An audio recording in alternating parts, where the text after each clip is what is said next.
চলো আজ একটু শুরু থেকে শুরু করছি, কারণ প্রত্যেক দিনই ভাবি যে আমি রেগুলারলি ভিডিও পোস্ট করব, কিন্তু বিশ্বাস করো আমার একটু কিছু মন খারাপ, একটু কিছু সমস্যা হয়েই গেলে আমি আর কিছু করতে পারি না ঠিকভাবে। যেন আমার মাথায় এই একই কথাই চলে।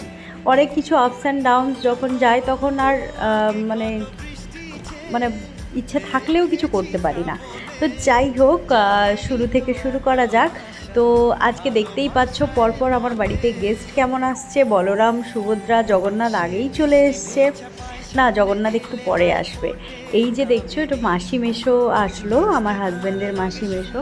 ওনারা বেহালায় থাকেন। তো আসার পর এই যে দেখছো খাওয়া দাওয়া সবাই মিলে, রান্না বান্না তো চলছে, কারণ ওনারা সবাই এসছে আজকে রথের মেলা দেওয়ার জন্য। হ্যাঁ হ্যাঁ, এটা রথেরই ভিডিও, অনেক আগের। দেখতে পাচ্ছ রেডি করতে হচ্ছে পরপর আমাকে, আর আরেকজন তো মাসির টিপ পরে মজা নিচ্ছে। দেখা হচ্ছে